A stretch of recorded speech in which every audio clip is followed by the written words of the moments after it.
Line-by-line explanation of the poem Storm on the Island by Seamus Heaney. Line 1. We are prepared, we build our houses squat. The poem opens with a tone of resilience and readiness. The speaker asserts that the community is well prepared for the harsh storms they regularly face. Their houses are described as squat, emphasizing their low and sturdy design, which makes them resistant to strong winds. This line introduces the theme of human adaptation to the natural environment.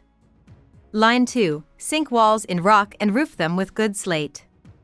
This line elaborates on the measures taken to ensure survival. By anchoring walls in the solid rock and using durable slate for roofing, the inhabitants demonstrate their practical and deliberate efforts to protect themselves. This focus on physical preparation reflects the harsh realities of living in an exposed, storm-prone environment. Line 3. This wizened earth has never troubled us. The wizened earth is personified as aged and dry, indicating the land's barrenness. Despite its infertility, the earth does not cause trouble for the islanders because they have adapted to its challenges. The tone suggests acceptance of the land's limitations. Line 4. With hay, so, as you see, there are no stacks. The speaker notes the absence of haystacks, which might otherwise be vulnerable to the storm's force. The lack of agriculture is presented as an advantage, as it means there is less to lose during a storm. This reflects the practicality of the islanders in adapting to their environment. Line 5. Or stooks that can be lost. Nor are there trees. Similarly, there are no stooks, bundles of grain, or trees, further emphasizing the sparseness of the landscape. The absence of these elements adds to the impression of a bleak, windswept island, devoid of features that could be destroyed by storms. Line 6. Which might prove company when it blows full. Here, the speaker reflects on the loneliness of the island. Trees might have offered companionship or a sense of connection to nature, but their absence leaves the inhabitants feeling even more isolated during storms. Line 7. Blast, you know what I mean, leaves and branches. The speaker directly addresses the reader with a conversational tone, describing how leaves and branches could intensify the drama of a storm. This direct engagement helps the reader visualize the scene. Line 8. Can raise a tragic chorus in a gale. The noise of the wind howling through trees is likened to a tragic chorus, personifying nature as theatrical and foreboding. This image captures the haunting, almost mournful sound of the storm, amplifying the atmosphere of fear. Line 9. So that you listen to the thing you fear. The sound of the storm becomes inescapable, forcing the listener to confront their fear directly. This line emphasizes the psychological impact of the storm, which is as significant as its physical destruction.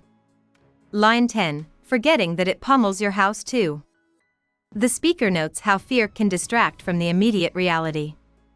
While the storm's sound dominates their attention, the actual damage to their homes goes unnoticed in the moment, highlighting the power of perception.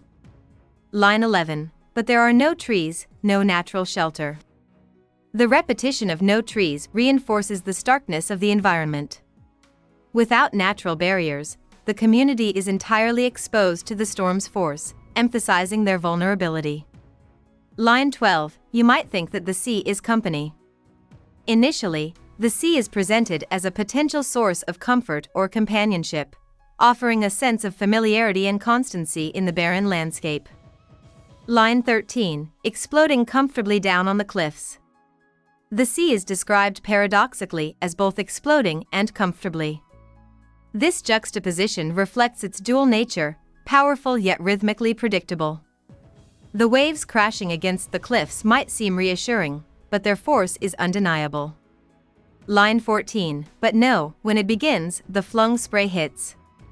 The speaker rejects the idea of the sea as comforting, instead portraying it as aggressive.